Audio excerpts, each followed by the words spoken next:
I wouldn't have to go and, you know, the Yeah, you have to get it just to come. collect the books. I You don't know, have any. so We got them from the museum. I'll be able to.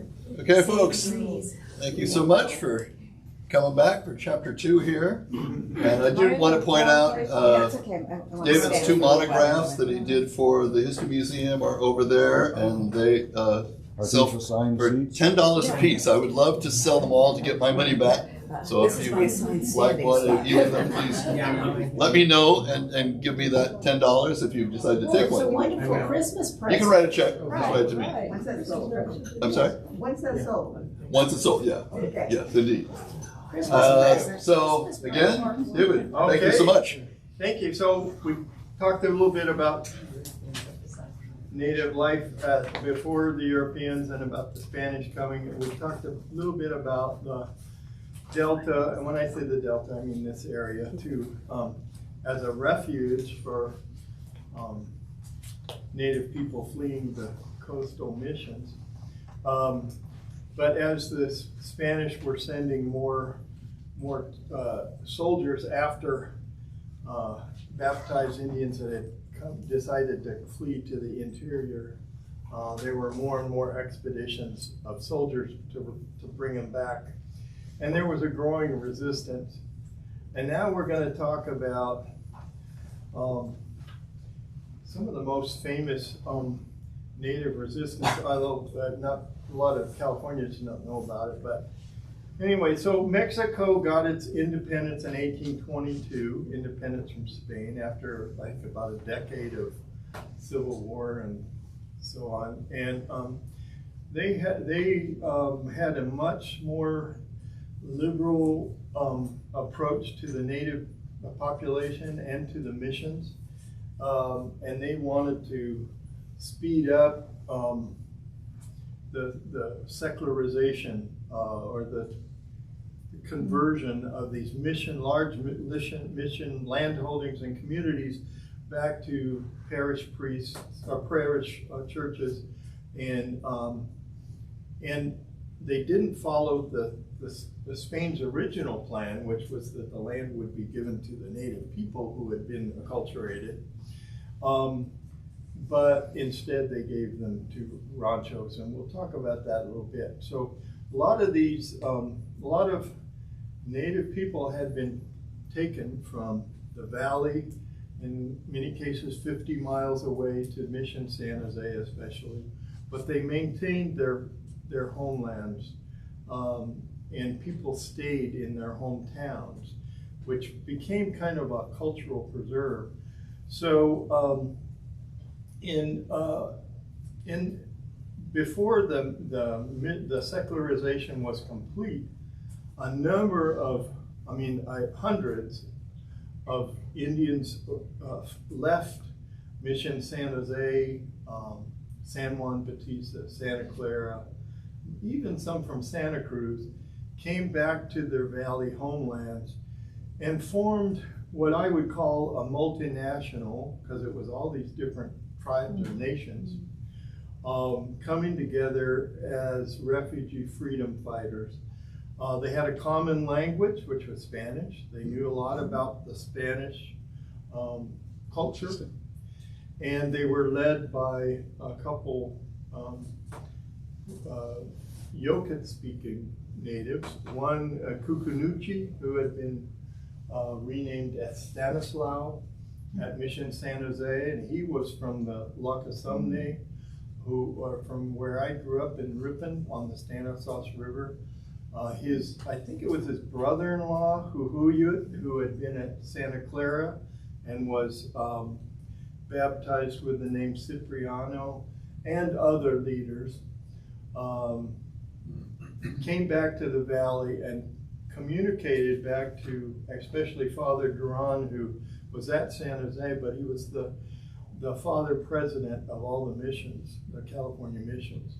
And they told him, you guys just stay on the coast and we're friends, we're back in our homelands. And Father Duran first sent a small group of soldiers and attacked Stanislaw and his band of refugees.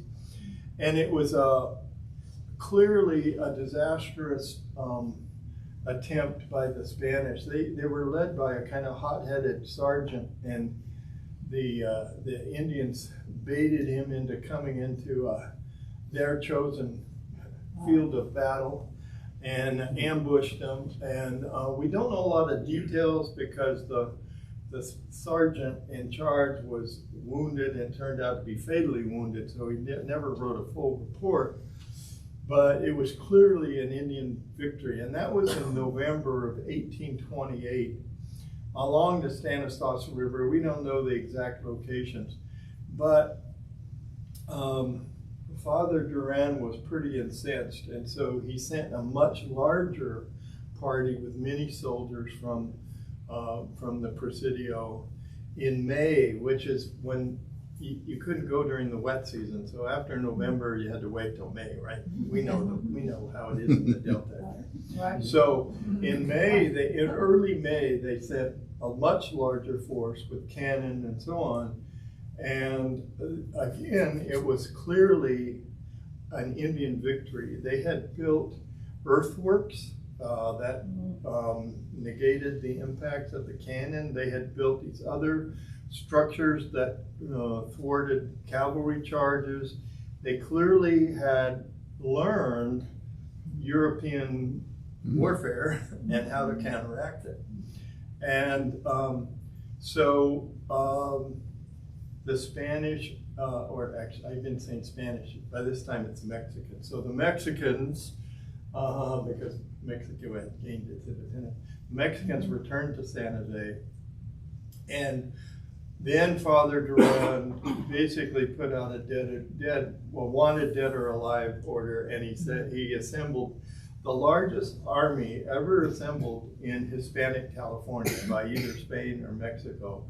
So all the soldiers from Monterey and San Francisco Presidios, a large band, a group of Indian militia, Mission Indian militia, even some civilians from San Jose Pueblo. They had 3,500 musket rounds, they had cannon, and this was in now late May when they returned. Similar battle site, but along the Stanislaus River in the heavily wooded riparian, oak and cottonwood groves. And when they couldn't make any headway, the Mexicans lit the forest on fire. The Indians, under cover of darkness, retreated to a second stronghold, probably farther upstream, probably in the Oakdale area, but again, hard to know where. And I think I would interpret it as they fought to a draw. The Indians didn't give up their territory. The Mexicans ran out of ammunition and supplies and retreated. They claimed it was a victory. The young lieutenant who was placed in charge, it was Mariano Vallejo, that we know, was rewarded with a huge land grant up in Petaluma. But also, actually, he caught a lot of flack because he allowed they'd captured 3 elderly Indian women and a bunch of children. They took the Indian children to the San Francisco Presidio because they wanted them to help with building one of the buildings. And he allowed the soldiers to execute or murder the Indian women. And the governor, again, Mexico was a little more progressive than Spain had been, and they gave Vallejo a lot of flack. He still ended up getting his land grant, but I just recently read some histories about Vallejo, and he wouldn't talk about these Indian wars, and it's probably because he caught a lot of negative feedback. But anyway, Cucanucci was pardoned. After this battle, he went back to San Jose and went to Father Duran, and it's amazing. But Father Duran, and there's some quote about it's kind of like keeping your enemies close. It's like he told the governor, we can keep an eye on this guy better if we pardon him than if he's running around. So they pardoned him, but he went underground and he continued to raid the ranchos and the missions. And I want to emphasize that this area, the McCullomy, were the most feared, but all this area from the Stanislaus River, the south edge of San Joaquin County now, through this area, even up to the Cosumnes, Miwoks on the Cosumnes River, were sometimes called the horse thief Indians because they were raiding the ranchos and the missions, stealing livestock, but primarily horses. And there was a horse trading. Some of the mountain men trappers, after the beavers disappeared, were trading horses throughout the western U.S. A lot of them were coming from California. And so these Indians here were sometimes called the horse thief Indians, and they were famous for raiding. Very little bloodshed or injury to people, but they were experts at running off with the livestock. And there's stories about Cucanucci carving an S, and he's one of the templates maybe for El Zorro. And another one of his sub-chiefs, a guy named Yos Colo, I think it was, he always wore a mask. But anyway, but this raiding from this area, we'll see, had a real impact on the Mexican-American War. And most of us don't know it, but the Stanislaus River, Stanislaus County, Stanislaus National Forest are named after Cucanucci. Yeah. Actually, it's the Americanized version of his Spanish baptism name, and his name was named after a Polish priest, Polish Saint Stanislaus, but it really should be the Cucanucci River. Yep. It would have been much more considerate. So this is a quote from a book I don't think I brought, but a book that looks at all this interaction between Europeans and Native Californians. So this is a fascinating quote. The Indian raids left the ranchos in a condition of economic ruin. The loss of large number of horses and mules deprived the ranch owners of the means to work their herds of cattle. For some Californios, in other words, Californians of Hispanic descent, protecting their ranchos from Indian raiders took precedent over defending their territory against American invaders. They didn't heed the call to send troops and fighters down to LA during the Mexican-American War with Fremont and stuff. Now, a lot of local Indians, by the way, that were aligned with Sutter, actually did fight with Fremont. So they did fight on the side of the U.S., but their raiding also affected it because the ranchos couldn't contribute to the war effort from Mexico's end of things. And realizing the hopelessness of the situation, many Californians accepted, if not welcomed, the American takeover. So the horse thief Indians from this area actually had an impact on the Mexican-American War and the fact that we're now part of the U.S. I'm going back. I have to jump around a little bit because there's different little tidbits I have to talk about. Right before Cucanucci's, or sometimes called the Stanislaus Rebellion, right before that happened, we had the first Americans to enter California from the east. Jedediah Smith and a small group of maybe 15 trappers came through the San Bernardino Mountains. The Mexican authorities told them, go back the way you came. We're not giving you a passport. So being good Americans and good trappers, they didn't go back the way they came. They came in through the Tehachapi Pass and into the Central Valley and followed the Central Valley north. And when they got around here and the Delta where all the rivers converge, they found a lot of beavers and other fur-bearing animals. So they stayed entrapped, and it's hard, I want to say overwintered. They oversummered, because you're trapped in the winter and you oversummer on the Stanislaus River. They had gone as far north as what's now Sacramento. The American River is named after them because they were American trappers. The Miwoks the various Miwok nations were not very receptive, but they went back. The Yokuts nations, and especially along the Stanislaus River, so they bivouacked there.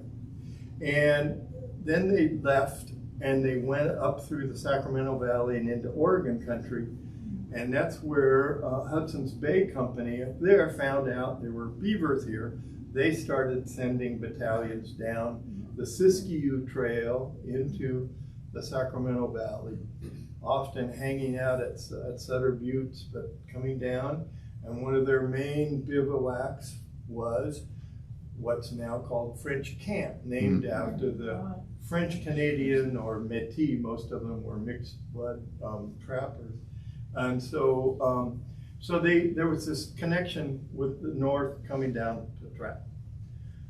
They didn't really impact the native peoples very much, except for in 1832, trappers coming down introduced malaria into the Central Valley. We had the right kind of mosquitoes that spread malaria, and of course the native population had never been exposed to malaria. And literally within a few months, in most areas in the valley and the Delta, about 75% of the people died. There's a number of quotes by trappers. This is one of the most telling. It's about a group of trappers and the one guy, Warner, that wrote this, but they'd come down the whole length of the valley, and coming down, everything was normal. And when they were coming back, this is what he saw. On our return, late summer of 1833, we found the valleys depopulated. From the head of the Sacramento to the great bend of the San Joaquin River near what's now Fresno, we did not see more than 6 or 8 living Indians. And remember, Ed talked about this area was the most populated in North America, okay? Large numbers of their skulls and dead bodies were to be seen where the uninhabited and deserted villages had been converted to graveyards. In fact, the reason they saw bones is because the population was so wiped out they couldn't bury or cremate their dead. Probably the worst epidemic in California history. So actually, after that epidemic, a lot of the native people, the survivors here in this area, actually did go to the Bay Area missions. Some of the most resistant, like the McCollum and so on, when their population was decimated, they made the choice that was the best path. The group I studied for Clarksburg, a little tribe of about 200 called the Elamne, they had about 200, and after the epidemic, they went to Mission San Jose, and 26 were baptized. So that's the 75% right there.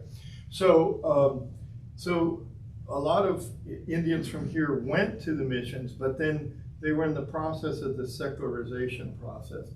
And that was actually sped up a little bit in the late, I think it was 1838, but I may have that wrong. But there was an epidemic of smallpox that came from Fort Ross.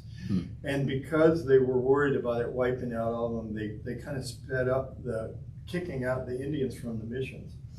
But instead of giving them land, they were landless, and many of them, and their land had been given in these rancho, these land grants.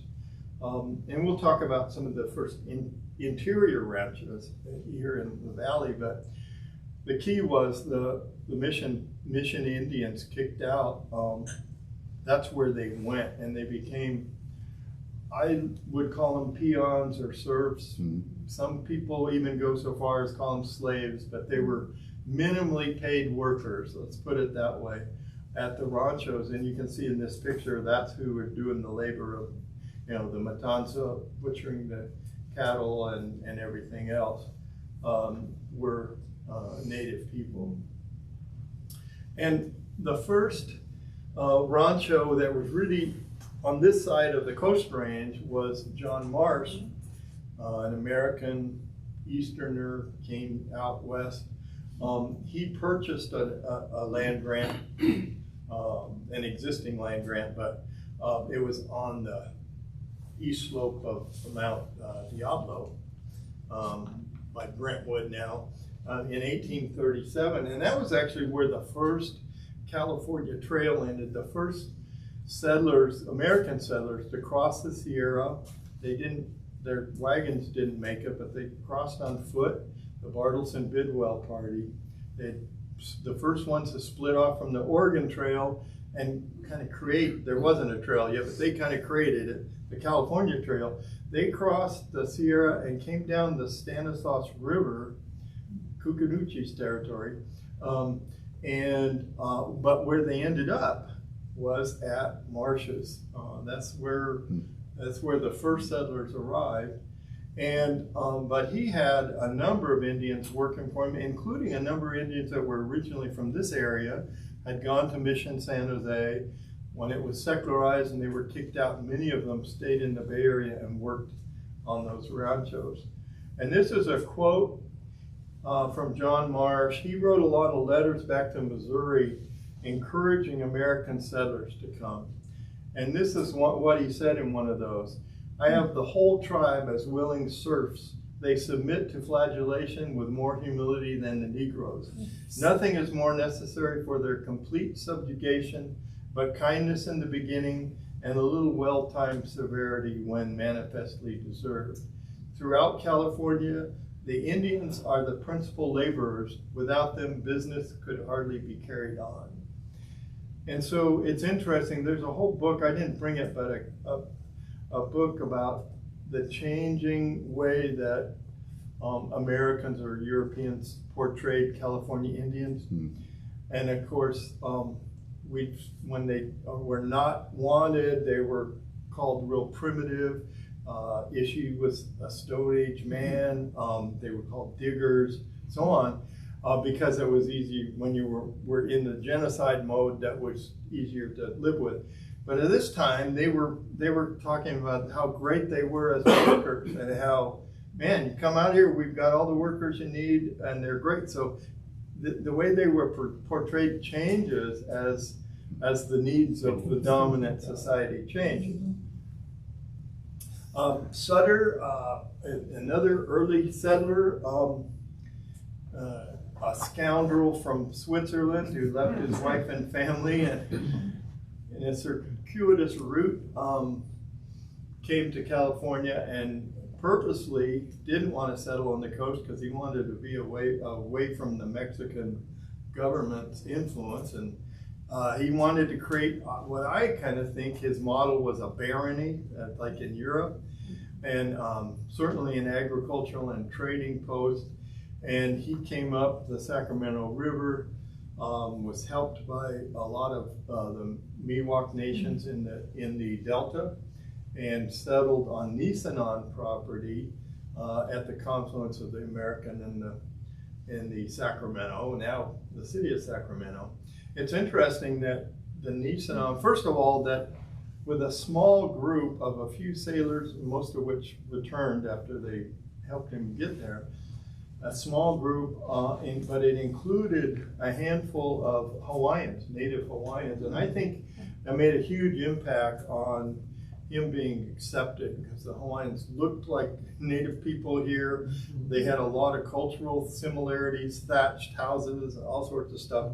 I think that made a big difference. But anyway, like we mentioned, and for the mission period, the initial response was welcoming and looking at him as a potential trade partner. He quickly, he didn't really enlist so many Nisenan because they had been sheltered by the Delta and they didn't have a lot of skills learned at the missions. But instead, what he drew in a lot of Delta Miwok nations survivors that had been to the missions, had skills that he needed, even some of the Makalami Miwoks eventually ended up at Sutter's Fort. But the main point is that he was using native labor, either minimally paid or unpaid. Some people call, in some of these books, say it's slave labor. He was certainly renting out at least native workers to other ranchos, for example. He had at times more than 500 workers at certain harvest times and so on. And most importantly, he had an army of native people. He had gotten all sorts of munitions from Fort Ross. So he had cannon. He had an infantry of about 150 and a cavalry even of 50 Indians. So he conquered the Kasumne, the Miwok-speaking Kasumne on the Kasumnes River, Elk Grove area. They initially attacked Sutter's Fort twice, but because of his firepower, he was able to quell them, and he ended up going and pretty much massacring him. But and so then, you know, more groups actually joined him. So I won't go into more detail, but certainly key to what success he had was unpaid or minimally paid native workers. Now, by the time Charles Weber bought a land grant that his partner Golnack had gotten, a Mexican land grant, Weber wasn't yet a citizen, and his partner was, but so Weber bought it. But it doesn't, regardless, he took over in 1844. Now this area was by that time pretty much depopulated of native people because of the epidemics, going to the missions and the warfare, all those factors. San Joaquin, what's now San Joaquin County, was not heavily populated, so that helped Weber establish and develop his grant. He also formed a key partnership or alliance with a guy he had met at Sutter's Fort named Telewak, known as Jose Jesus, his mission name. And Jose Jesus really allowed Weber to have really good relations with the remaining people. Although I did find an account, I was kind of surprised because I thought Weber had this really pretty positive relationship with native people, but I found an account of him going up in the foothills and kind of massacring a group. So if you weren't his Indians, maybe he wasn't any different than the other settlers. But when gold was discovered in 1848, in that summer, Weber and some partners formed the Stockton Mining Company, the first mining company in California. And they, with the help of Jose Jesus, employed Indian miners to pan for gold using baskets. Okay, but what we would call panning for gold. And in fact, that first summer, more than half of the miners in the gold fields were native people. Weber had like 1,000. His company had like 1,000. Bidwell from up Chico area, that's how he could buy that rancho, is he had maybe not 1,000, but probably several hundred Indian workers. And that was all just going fine. They weren't even discriminated against. I'm not saying they got paid fairly or anything, but one of the first groups to arrive after the word got out was from Oregon, because it was close. And the Oregon folks were, even at that time, kind of known as pretty severe bigots, segregationists. Even Oregon as a state was, early on, was really segregated. But they, the settlers in Oregon had really hated native people, partly because of the Whitman massacre of the missionaries, but well, it's always a massacre when the Indians do it. But anyway, Indians had killed these missionaries, and but that, so that was part. Anyway, so when the Oregonians arrived, they wouldn't tolerate these Indians working in the mines, and that's when the individual killing of Indians in the gold fields became common. It wasn't organized like later when I'll talk about government organized genocide, but certainly that's why those numbers, when I said earlier during the gold rush, were so bad. And also the environmental impacts on their territories in terms of their native foods and stuff. So I kind of I had to jump ahead a little bit, but so that we really have concluded the period when the Spanish and Mexicans were in control. So I put this in just to do a little pause here. So now we're entering the really truly the American period after the Mexican-American War and then into the gold rush and all that. And so things must get better for the native people, but we'll see that's not true. One of the first laws passed by the state of California in 1850 had a nice sounding name. It was Act for the Government and Protection of Indians. But it did a lot of things. It had a whole separate set of laws and punishments specifically for Indians. It provided for the indenture of loitering Indians or orphaned Indians. So what happened from the beginning was if you found a native person who didn't have a settler recognized livelihood, wasn't working, you could say, you're loitering, take them to your local judge and say, I found this Indian loitering. And the judge would say, I'm remanding him to you for four years for free labor. So that's what happened. So that's why this woman writes a book and says, California is a slave state. So we were admitted as a non-slave state, and that was a big deal, obviously, pre-Civil War. But this was just like the Jim Crow laws in the South. This was how we got around some of those prohibitions. The other factor that was even worse was that orphaned Indian children could be assigned as workers to a settler family.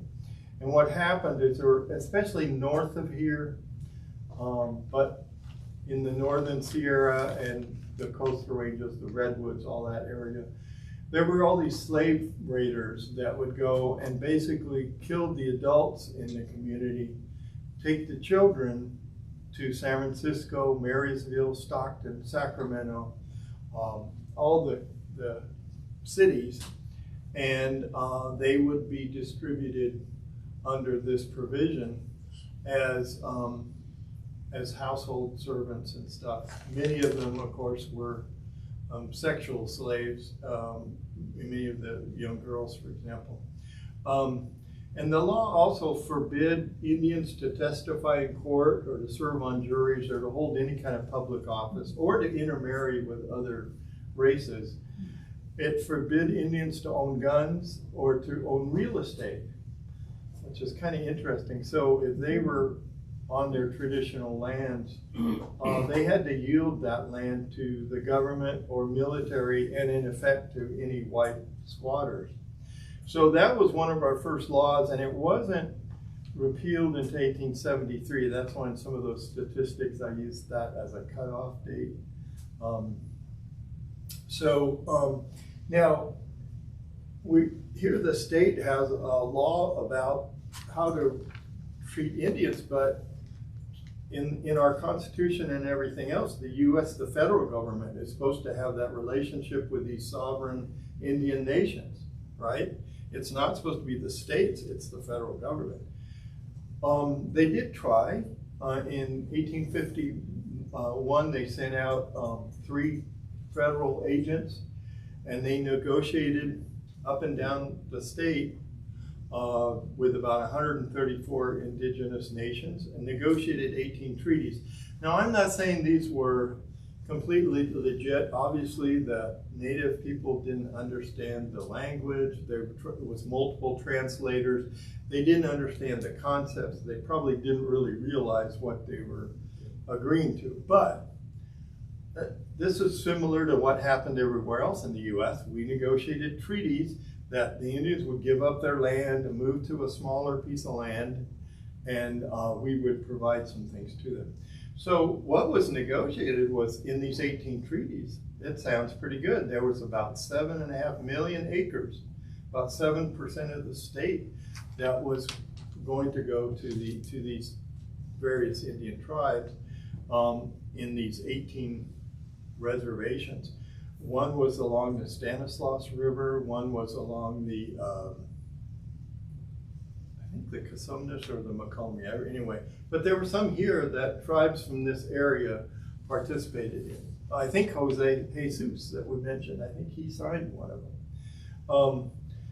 So those went back to Congress in Washington to be ratified, and the lobbying started from California mining and ag interests right away. And turned out Congress didn't ratify any of the treaties. And in fact, to make matters worse, they sealed them in secrecy. I don't know if it was in the National Archives or where, but they could not be exposed to the public or seen until 1905. So the native tribes that agreed in good faith were never told that the treaties weren't ratified. They gave up their lands. Never got what was promised in return in terms of food and shelter and reservations, but their land became public domain. Now, I mentioned the Oregonians coming down, and they were pretty radically bigoted against Native people. One of those was our first governor, Governor Peter Burnett. He was actually from the South, from slaveholding areas in the South, immigrated to Oregon and then came down. And he was our first governor. He looks like a real nice guy there, but the famous quote from one of his first speeches was, "A war of extermination will continue until the Indian race becomes extinct." And in this one book here, American Genocide, Ben Madley, the author, has this quote that he says from 1846, so from the start of the American period, to 1873, which was when that law was repealed, individuals, vigilantes, California state militiamen, and U.S. soldiers killed at least 9,492 to 1,694 California Indians, probably many more. Those numbers come from all the research he did on all the records and the newspaper accounts and stuff. And many of them aren't specific. They'll say a couple dozen or something, so that's why this big range. And it's probably many more. I read a quote from one scholar that and in fact, in this book, he applies the United Nations definition of genocide and makes it real clear that what happened here and what was federal and state paid for by the state and the federal government. The state paid for it, and then they got reimbursed by the feds, clearly for killing Indians. Many counties used the same money to give bounties. If you brought in the head of an Indian, you get, so much money, 25 bucks or whatever it was. But anyway, so the point is that he applies this definition of the United Nations definition of genocide. But I read one scholar that says throughout U.S.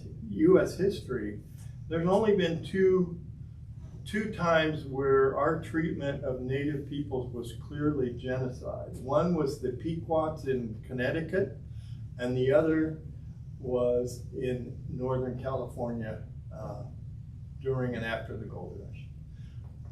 Those are the two examples that a scholarly expert used. So in spite of all that, the good thing that we need to emphasize, let's cheer us up, is the fact that so much native culture has survived.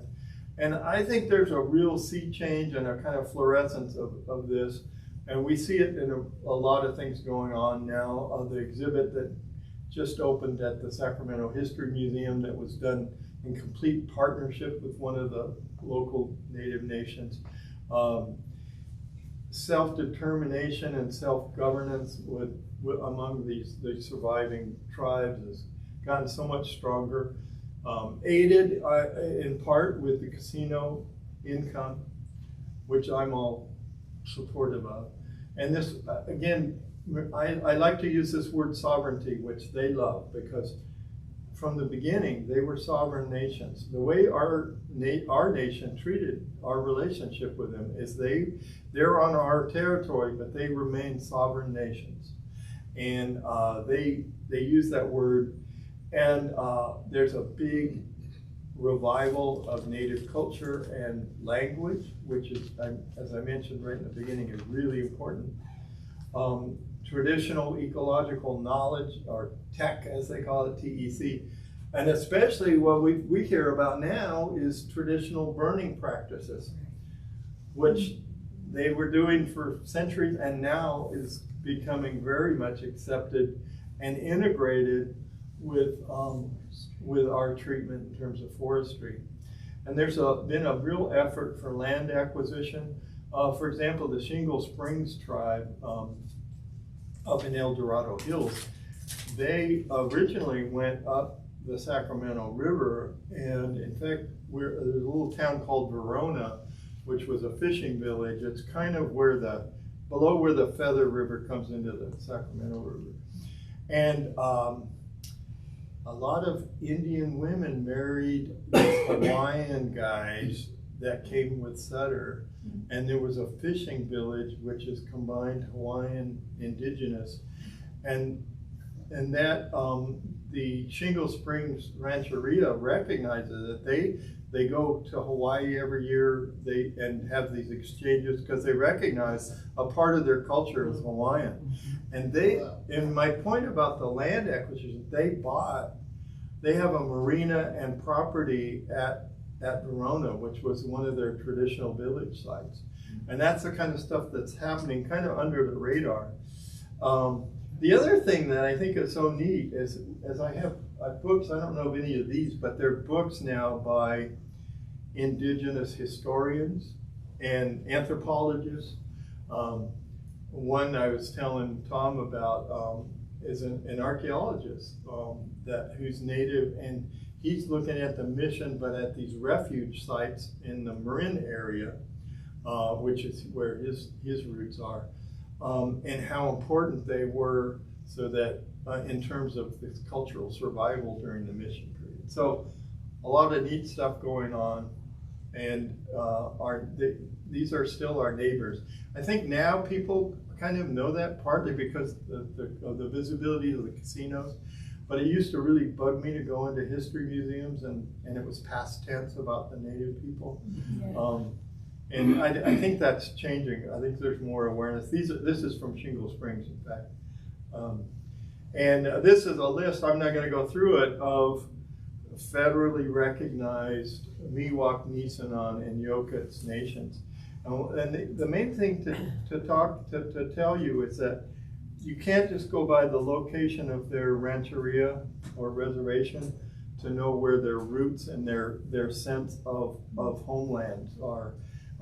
Many of the most adamant defenders of the Delta are from the Shingle Springs tribe or from the United Auburn community, because that's where they originally were, and their cultural memory, they know that. And many of the Yokuts people from just south of here were sent first to the Fresno farm, and then when Fresno, the settlers were going to kill them if they didn't move them, they moved them to the Tule River Reservation up in Porterville, way down above Tulare, and way down there.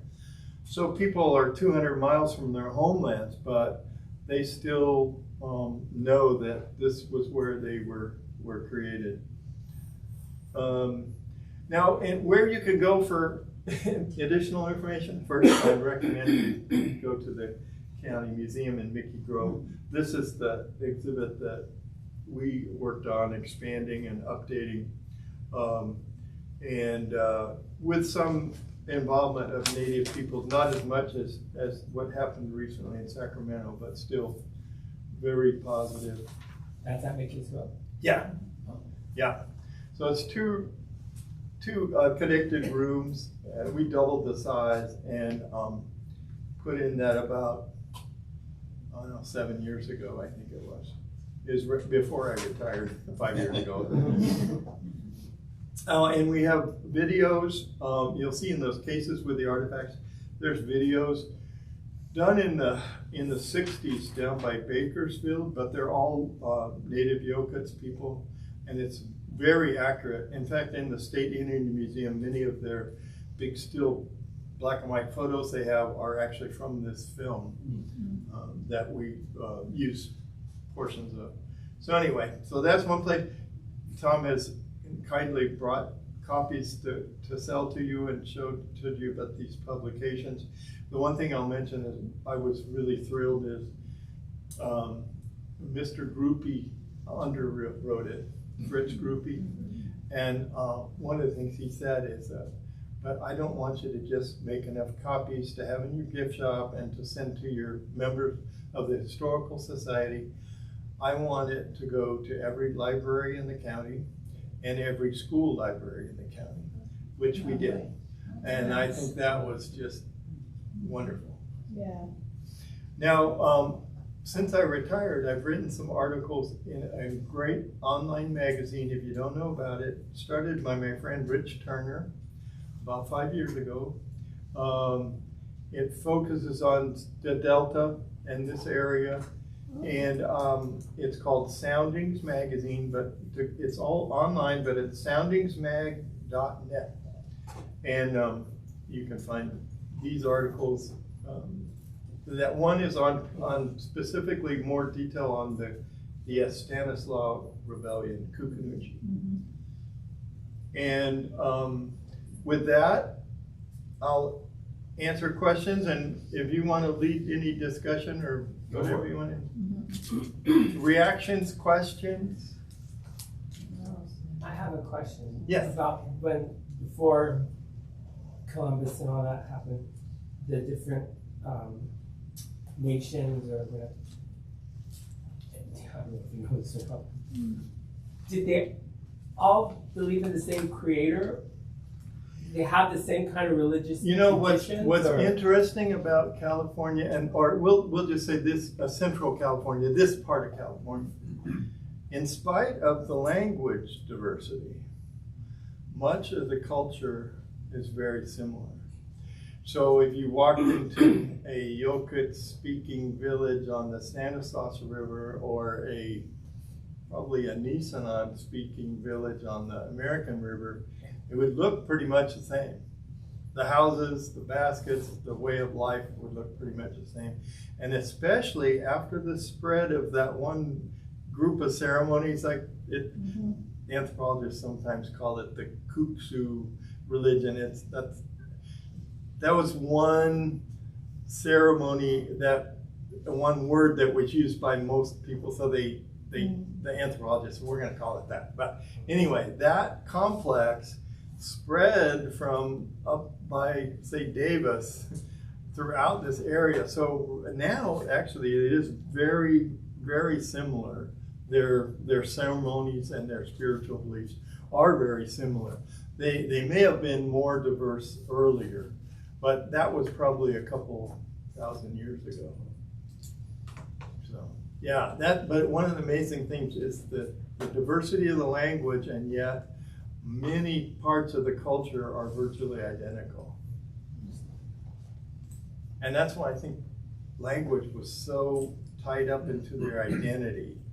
So this is my language and my group, and that was why it didn't blend and become all one language or something. Other questions? Do you happen to know what tribes were actually represented at the most recent powwow at UOP? No, I don't. I've been to that, but at powwows, they're often even called all nations powwows. Right. They're not They did call it that. They're not limited to California. So, and California has one of the highest populations of Native American people, not all originally California Native people. And partly of that was this relocation that the government did, literally sending people from the reservations to urban areas like LA and San Francisco. And then just, we're a mobile society now, and so those are typically, there's plains, Indians and Southwest, everything. There is a kind of a thing that's sometimes called pan-Indianism, which is a lot of stuff that kind of got shared by all Indians, especially at things like powwows. A lot of it's plains, but certain things like using sage and things that now they kind of all have shared that. Okay. But so typically powwows are really broad. Right. A lot more representation. Yeah. Yeah. That's a good question, though, and that's actually one of the neat things about powwows. Yeah. Yes.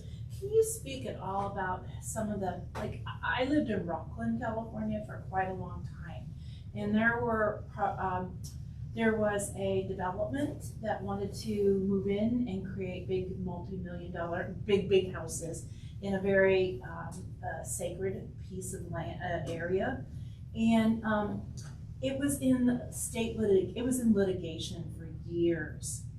I guess the question is I don't even remember what the outcome was, because I think they ended up building property there. A lot of my career or houses was in what's called cultural resource management. In fact, most archaeologists my age or younger, that's true.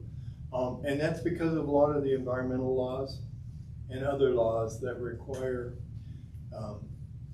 federal and state agency. If there's state laws, California does have state law. If there's state or federal involvement in a project, they have to follow certain things. And in terms of cultural preservation, which is things like historic buildings, but also archaeological sites,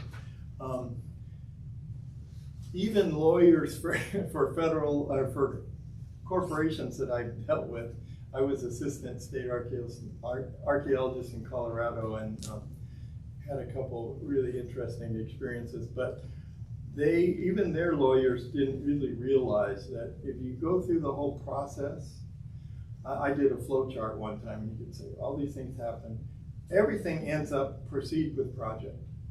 Mm-hmm. What you pay a penalty is a time penalty, because up here you have to allow the State Historic Preservation Office, which I worked in Colorado, 30 days to comment. And then after they comment, if there's no significant resources, well, then you might be able to proceed. But if there is a question, then there's another period of time, and if it's going to be impacted, you have to develop a mitigation plan. All this stuff takes time, so which is a penalty to, a company. Mm. But in the end, most of them don't realize that if you follow these flowcharts, if you're willing to put in the time and go through the process, you never go to court because at the end you destroyed the resource. You go to court because you didn't follow the process. Mm. You didn't give them 30 days to comment, or if they commented one way, you didn't do what you're supposed to do next. So most of our environmental laws are in the end not really protective. What's happened more lately is laws that get into repatriating human remains and burial goods and stuff, often from museums. Luckily, I've never had to deal with that. But that has created a little more protection for things like graveyards. And it becomes a real public scandal and stuff really easy. But and private property in the US, if it's your private property, if there's no federal or state involvement, you can pretty much do what you want to do in the end. It was open land, I think, but I think what happened, if I recall, is that yes, it took years, it was years, but I mean, there was definite archaeological findings of like of grinding stones and many And a lot things of times within you this have space. to mitigate And- the impact, and part of that is, And I think what they You did do is it- set the space out Yeah, and and then that's still good. build out. in fact, what I grew up in was an era called conservation archaeology. In the past, they would say, dig it up and retrieve the information. But the fallacy of that is you can never retrieve all the information. Techniques change. 100 years from now, they'll be studying DNA from stuff that we never even thought about. And once it's destroyed, you can't do it over again. So more and more, they try to do things like cover it up for the future. And that's more acceptable for tribes. Tribes don't want, especially human remains and grave sites, disturbed. I worked with a Miwok woman who was frantic because she got contacted by a man from San Diego who, with his father as a little kid in Mickey's Grove, removed an artifact they found. And he now was an adult in San Diego, and it bothered him. So somehow he got this Miwok woman that I was working with. And she asked me to help work with the park so they could bring it back and rebury it. Because that's what they're all about. They want that in that spot where it was.